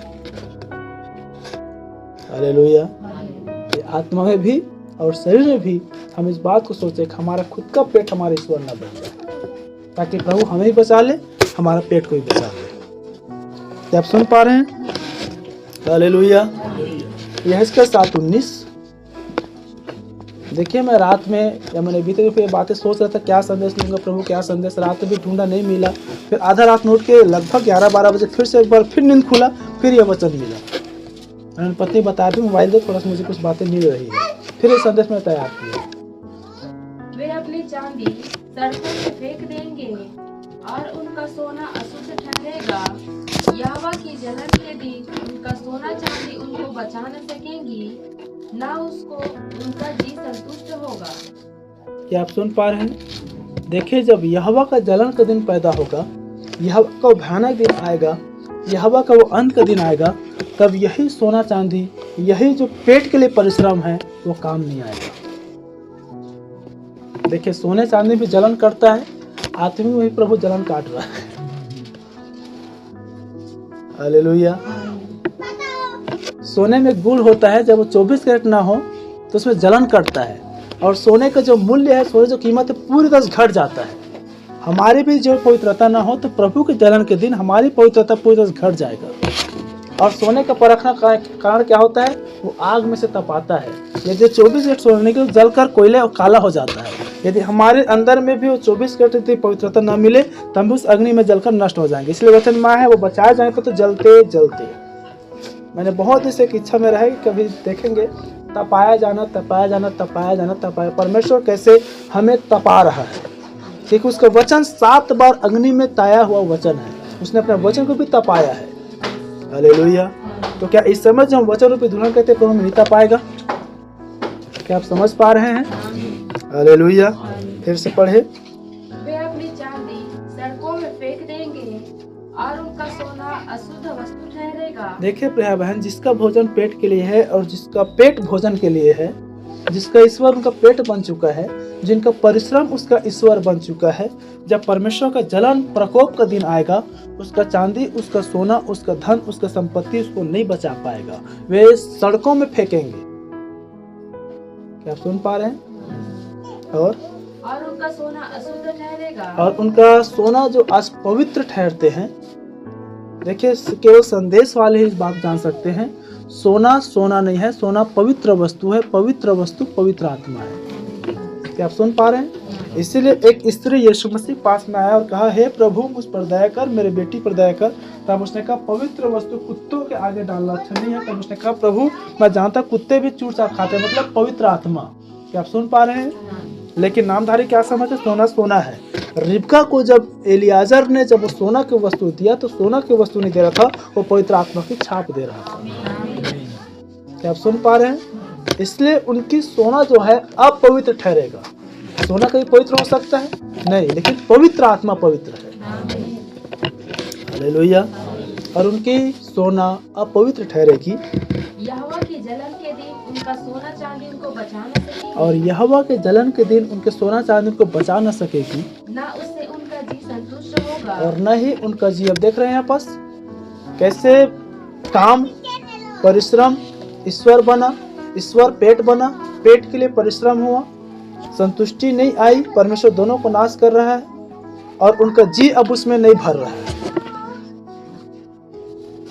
हाँ, उनका जी उसमें नहीं भरेगी ना उनके पेट भरेंगे, और देखो उसमें भी अब उसका पेट नहीं भर रहा है। हालेलुया। सोना चांदी धन वस्तु कुछ भी नहीं बचा पाएंगे जब परमेश्वर के जलन के दिन आएगा तो। इसलिए उसके जलन के दिन आने से पहले, उसकी प्रकोप आने से पहले हम अपने आप को सावधान कर लें। आमीन। हम उसके पवित्र दिन को स्मरण मानने के लिए हम पवित्र हो जाए। आमीन। प्रभु की आज्ञाओं को, प्रभु के नियमों को प्रिय कलीसिया हल्कों में न ले। नबी एक बात कह रहे हैं कि आप जितने अधिक पवित्रता में जीते हैं, आप जितने अधिक प्रभु की गंभीरता में जीते हैं, आप जितने अधिक आप प्रभु के करीब में जीते हैं, संसार हर तरफ गड़बड़ ही गड़बड़ दिखाई देगी। ये बहुत ही गंभीर विषय प्राप्त है। जब तक आप इसको अनुभव करने के लिए आत्मा की दशा में नहीं आएंगे, आप नहीं समझ पाएंगे। इसलिए फिर से दोहरा रहा हूं, जब आप प्रभु के करीब में आते हैं तब ये संसार भयानक दिखाई देगी। भयानक, क्रूर, पाप अंत के निकट में आ चुका है और अगर आप प्रभु से दूर होंगे सब कुछ आनंद में दिखाई दे रहा है। इसलिए कितनी बार देखो, जो वातावरण मुझे समझ में आता है, जो निवेदन, जो प्रार्थना, जो घटनाएं मुझ तक दिखाई देती है, हम बहुत ही अंत के करीब में हैं। ये कितनी बार हो सकता है आप लोगों को लगता होगा पास्टर जी हमेशा ऐसा क्यों बोलते हैं कि आज के संडे वाले अंतिम संडे, आज के संडे वाले अंतिम संडे है। हम देख रहे हैं हर जगह सताव है, कब कहाँ कौन बंद हो जाए, कब ये बिल्डिंग ढा दिया जाए, हम नहीं जानते। क्या आप समझ पा रहे हैं? इसलिए गंभीर हो, आत्मा की दशा में है। सोना चांदी बचाव नहीं करेगी, आपका अपनी परिश्रम, आपका अपनी धन आपको नहीं बचा पाएगी। जब कोरोना काल आया था, मेरे पास एक इमेज आया था, इटली के देश में लोग धनवान थे और अपने सारे पैसा को छतों और बिल्डिंग से उड़ा उड़ा कर फेंक रहे थे कि ये जो धन आज हम अलमारियों में, आज हम घरों में रखे, हमें बचा नहीं पा रहे इस बीमारी से। क्योंकि हम देखते थे कि बीमारी उस रुपये में भी लग चुका था। लोग पैसे में सैनिटाइजर मारते थे, लोग हाथ धो के पैसे को छूते थे। क्या सुन पा रहे हैं? वो दिन, वो तो एक ट्रेलर है, कुछ भी नहीं है, शुरुआत है, कहता है बाइबल। इसलिए सावधान हो जाते हैं। अब भक्ति में न जिए, अभिलाषाओं को गर्भ होने के लिए न दे, ताकि पाप न चले। बाइबल क्या कहते हैं? जब पाप का पुरुष प्रकट होगा तब अंत आएगी। पाप का पुरुष कहां से प्रकट हो रही है? क्या आप सुन पा रहे हैं? परिश्रम किसके लिए हो रहा है? सोना चांदी बचा नहीं पाएगी। नीति वचन 13 अध्याय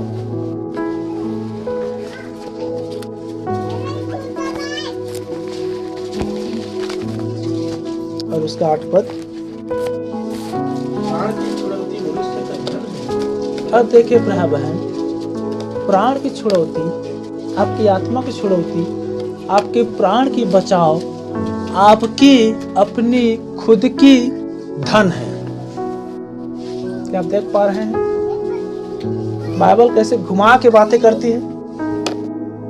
बस उसको समझने के लिए आपके पास समझ और प्रकाशन होना है। अब आपके प्राण की छुड़ौती आपके परिश्रम नहीं है, आपके प्राण की छुड़ौती आपके सोना चांदी नहीं है, आपके प्राण की छुड़ौती आपकी ड्यूटी, आपकी रोजी रोटी नहीं है, आपके प्राण की छुड़ौती आप संसार में जी रहे वो नहीं है। प्राण की छुड़ौती तो आपकी अपनी खुद की धन है। प्राण की छुड़ौती मनुष्य का धन है, परंतु निर्धन घुड़की को भी नहीं सुनती। जो बात मैंने शुरुआत में कहा था, कुछ मनुष्य उड़ा देता है तो भी उसके पास बहुत कुछ रहता है, और कुछ मनुष्य जेब में रखा रहता है, 1 रुपया नहीं निकालता है, फिर भी कंजूसी रहता है, वो 7 पद में मिलता है। कोई जो धन बटोरता परंतु उसके पास कुछ नहीं रहता। कितने बार देखें, हम धन बटोरने का प्रयास करते हैं, इतना परिश्रम करते हैं, इतना बैंक बैलेंस बनाने का प्रयास करते हैं, इतना कुछ करने का प्रयास करते हैं, तो भी हाय हाय। कितने बार अपनी इच्छाओं को, अपनी आवश्यकताओं को, अपनी जरूरतों को मारते हैं, तो भी हाय हाय। लेकिन कोई अपना धन उड़ा देता है तो भी उसके पास बहुत रहता है। प्राण की छुड़ौती मनुष्य का धन है। हमारी इस कलीसिया में एक बहन है जो नहीं आए हैं, मेरी खुद की बहन, इतना काम करती है, भला होता है उनको यहाँ पर रहना था, इतना काम करती है, एक दिन उनको छुट्टी मुश्किल हो जाता है, तो भी आप उनके दस्ता को पूछना हाय हाय है। क्या कारण है? क्योंकि प्रभु को महिमा नहीं देती, प्रभु को महिमा नहीं देती। अगले संडे आएगी, पूछना क्यों नहीं आए थे? पैसा नहीं था मेरे पास। क्या कारण है? अब उनका ईश्वर उनका पेट बन चुकी है। इसलिए प्रिय कलीसिया सावधान हो जाए। गलाती 6:7 में परमेश्वर ठट्ठों में नहीं लाया जाता, परमेश्वर ठट्ठों में लाया जाता। प्रभु के करीब आओ, वह भी तुम्हारे करीब आएगा। अपना ईश्वर पेट को ना बनाओ, उसके दिन को स्मरण रखो। अपने खाने पीने में, अपनी मौज मस्ती में, अपने सोने में, अपने उठने में, अपने बैठने में, अपने अभिलाषाओं में आप प्रभु के दिन को हल्के में ना ले कि आज मैं नहीं जाऊंगा, आज मैं नहीं जाऊंगी, आज मैं नहीं बैठूंगी, आज मैं नहीं बैठूंगा। परमेश्वर तुझको तेरे पेट को विनाश कर देगा।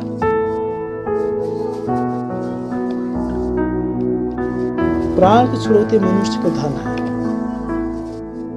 अंतिम वचन मत्ती रचित सुसमाचार 15 अध्याय 8 पर।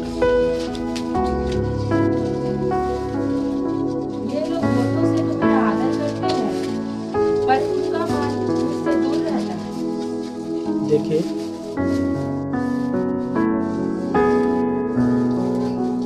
जो पेट को अपना भोजन बनाता है, जो पेट को ईश्वर बनाता है, जो पेट के लिए परिश्रम करते हैं, वे होठों से आदर कर सकते हैं, लेकिन मन कहाँ लगा रहता है? संसार में, कार्यों में, बातों में, चीजों में, परिश्रमों में, धनों में, संपत्तियों में। वे होठों से तो आदर करते हैं, परंतु मन मुझसे कोसों दूर रहता है। यदि आप में से जो प्रभु के दिन को आप पवित्र नहीं ठहरा पाते हैं, याद रखें, वही लोग हैं जो केवल होठों से आदर कर रहे हैं कि हम संदेश वाले हैं, हम दुल्हन हैं, हम चुने हुए हैं, रैप्चर हमारा है, हम प्रभु के हैं, प्रभु हमारा है। यदि आप प्रभु के हैं, प्रभु आपका है, जहाँ प्रभु है वहाँ आप रहोगे। क्या आप सुन पा रहे हैं? प्रभु ने क्या कहा? जहाँ 2 या 2 से अधिक मेरे नाम से इकट्ठे होते हैं, उनके बीच में होता हूँ। प्रभु के दिन 2-4 इकट्ठे होते हैं प्रभु के नाम से, तो प्रभु कहाँ होगा? उनके बीच में। और जो प्रभु करीब नहीं आ पाए हैं, वो किसके नाम से है? वे ही जाने। क्या आप सुन पा रहे हैं? इसलिए होठों से तो आदर करते हैं, मन मुझसे कोसों दूर रहता है। आज की संदेश आपके लिए यही बातें निकाले खराब है। फिर से बात मैं दोहरा रहा हूँ, ये केवल वर्ष भर के लिए नहीं, आपके जीवन के अंत तक के लिए होने पाए।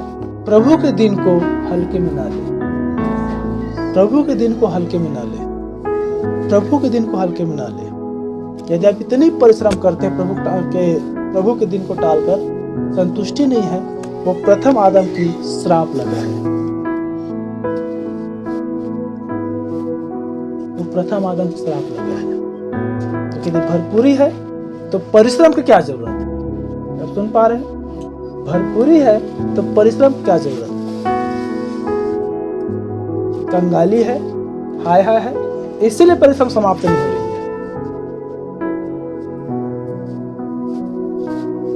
हालेलुया। नीति वचन 13 अध्याय 25 पद में आया है, धर्मी पेट भर खाने पाता है, परंतु दुष्ट भूखे ही रहते हैं। ये धर्मियों का गुण है। खाने के लिए, पेट भरने के लिए धन की आवश्यकता नहीं है, वस्तुओं की आवश्यकता नहीं है, संतुष्टि। हालेलुया। पौलुस कह रहे हैं, संतोष रूपी भक्ति ही मेरे लिए सबसे बड़ी कमाई है। और फिर पौलुस आगे कह रहे हैं, मैंने एक चीज सीखा है, मैं जिस दशा में हूँ उस दशा में संतोष होना जानूं, संतुष्ट होना जानूं। हालेलुया। आप जिस दशा में है प्रिय बहन, आप उस दशा से संतुष्ट हो जाए। और प्रभु के काम में अपने काम को रुकावट बने ना दें। निरंतर आप प्रभु काम में आगे बढ़े, तब ये नया वर्ष आपके लिए है, तब ये नया दिन आपके लिए है, तब ये नया जीवन आपके लिए है, तब ये संदेश आपके लिए है, तब प्रभु आपके लिए है और आप प्रभु के हैं। नहीं तो वही बातें मैंने बीते दिन में कहा, कैलेंडर पलटने से, पन्ना पलटने से कुछ नहीं होने वाला। आपका जीवन पलटना चाहिए, आपके कार्य पलटना चाहिए, आपकी धार्मिकता पलटना चाहिए, आपके स्वभाव पलटना चाहिए, आपके काम पलटना चाहिए। हालेलुया।